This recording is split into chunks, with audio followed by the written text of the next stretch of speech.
Growing Sounds is a series of cross-curricular workshops mixing science and engineering with music and physical theatre. Today the team are visiting St Saviour's and St Olaf's School in London. By the end of the day, having explored aspects of physics, drama, music and biology, the Year 7s will get the opportunity to make their own musical instruments. But they'll have to build them out of fruit and veg.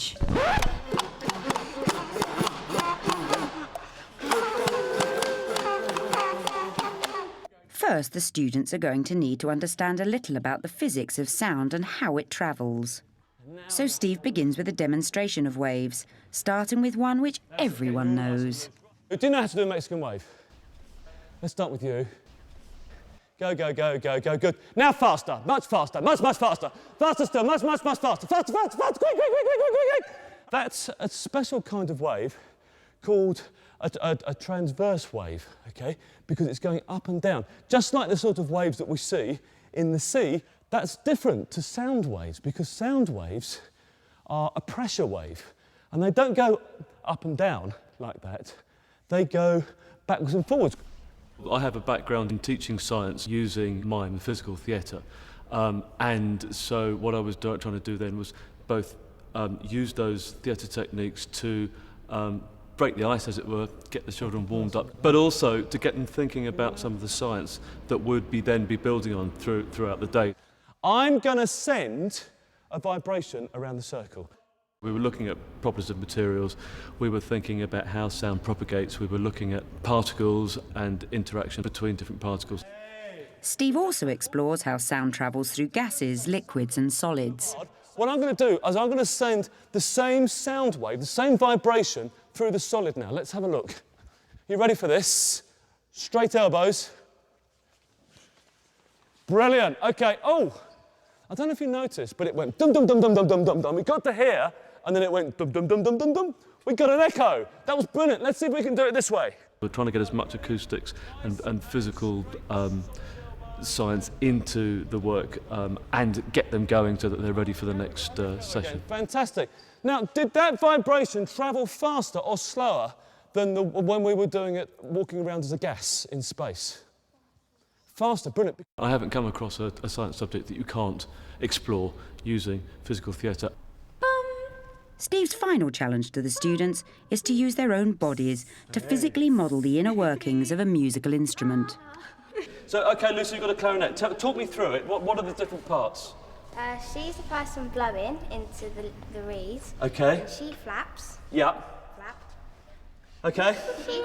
Then she passes the air into the tube. Right, so the air's now vibrating. And it's going through the tube to the person out of it. Fantastic. OK. Oh, that's great. Big round of applause for this group. Thank you, Lucy. Thank you very much. It's kind of a trick whereby in music lessons you can get very good engagement through doing things practically. And people are starting to do it in other disciplines, in other subjects, and it really, really works. We do it, then we reflect on it afterwards, and that's how it sticks, because they actually have ownership of what they've done.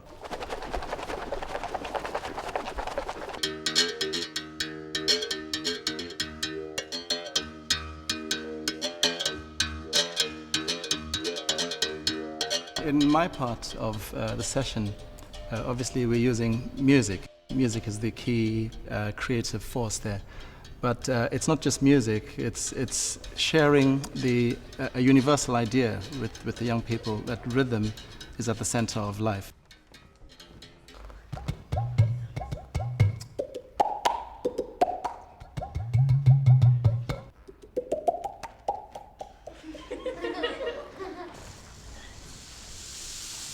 I play an array of instruments, of very unusual instruments, most of which are an extension of ideas developed in Africa, you know, in sort of rural communities where people make music out of anything they find.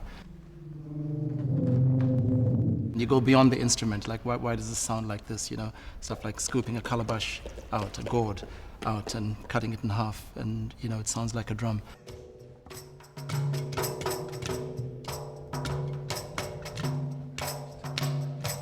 Water drummers, come in.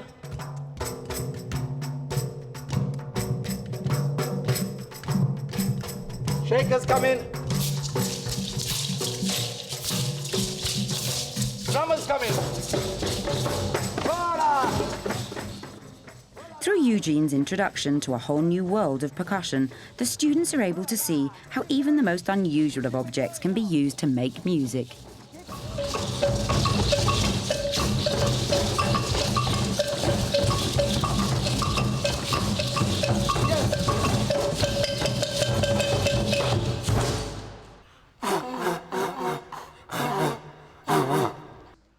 But before the girls get the chance to begin making their own instruments, it's Ray's turn to introduce them to some plant science. On your tables, you've got a worksheet. Spend some time in your groups starting to answer some of the questions on the worksheet. Once they've had time to have a look at the fruit and vegetables that they have in front of them, describe them. What colour is this? Orangey, yellow. I like this because it just looks like a tree. Talk about textures, structures. Yeah, that's oh, it's like a coconut. That's a coconut. Yeah, but this one's hairy.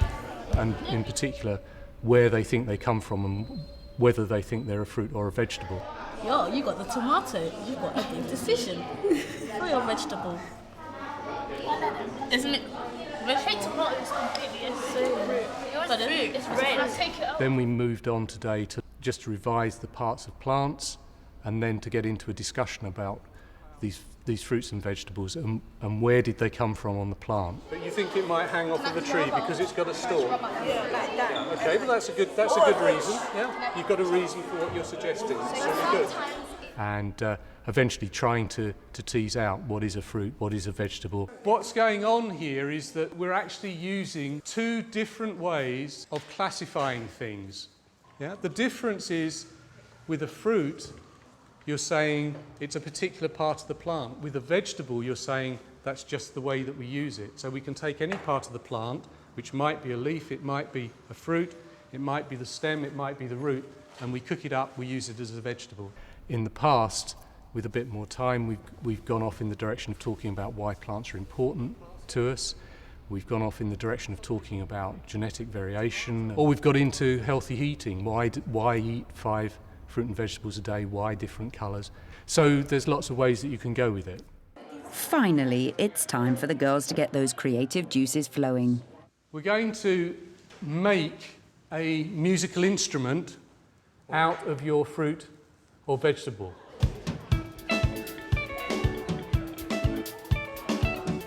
In design and technology, it's very important that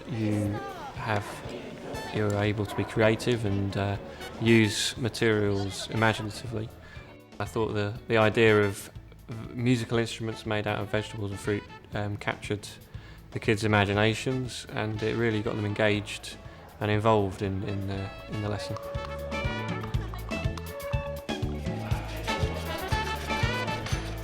He didn't really actually model anything. He didn't say you could take a cucumber and you could do this. And I was stood there and I was thinking, are they going to do this? Can they actually create these instruments? And of course, within an hour, they'd all got something that could make a sound. That's good. That's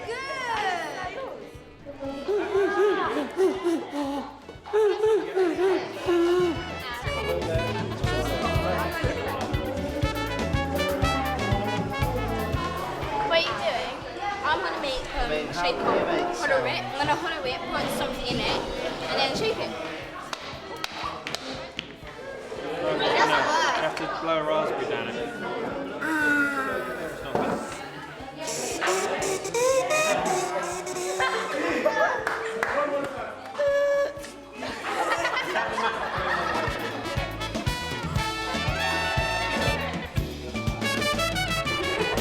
It's the culmination of everything that's gone before it. They're obviously going to incorporate what they've learnt through the creative approach to learning about science and about acoustics. They're going to incorporate what they've learnt from making rhythms and compositions with Eugene, and they're going to build on that what they've learnt about the plant anatomy. They've been thinking about the actual type of material that some of these fruit and vegetables are made of. You cut off the end bit and and I cut off the other ends, and Eugene used the drill, and we drilled a big hole so the sound can come through. And these are for the notes, so I could use different notes too. I made some clappers out of coconuts. It's a voodoo, and when you bang that bit, I think noise comes out. Noise comes out of this bit.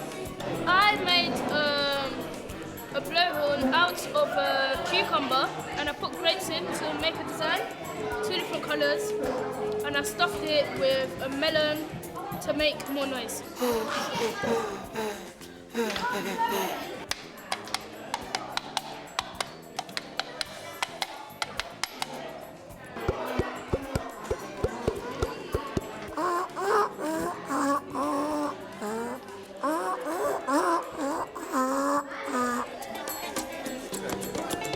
We never cease to keep being astounded by what children come up with. We've seen butternut squashes hollowed out with pieces of celery fibre stretched across them to make guitars. There was one child once who took a courgette and cut it part way through lengthways and then just sort of flapped the 2 pieces together to make a kind of primitive clapper. There's just no end of what children are able to come up with if you just let them run off with their imaginations.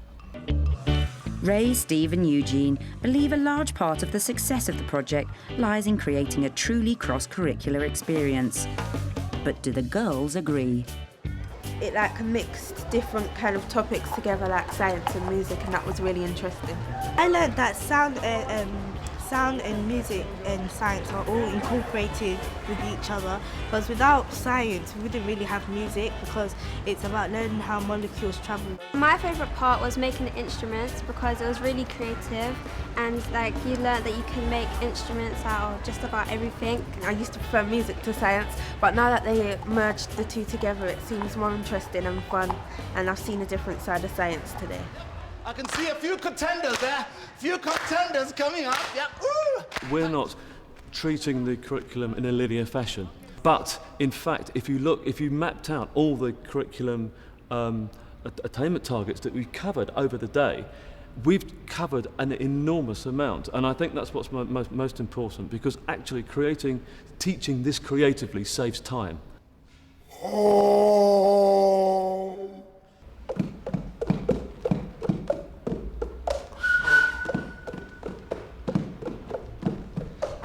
One of the things that we would normally do that we really didn't get the time to do today is actually hand over the leadership over to teachers, so that by the time we're winding up, by the time we're finishing it, actually we're not leading the workshop.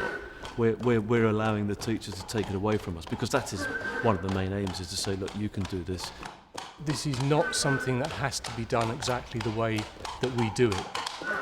The school can take 2 or 3 elements where they have got the resources and the teachers to do it, and they can run with that, and they can modify it, they can add extra things in which perhaps we haven't thought of.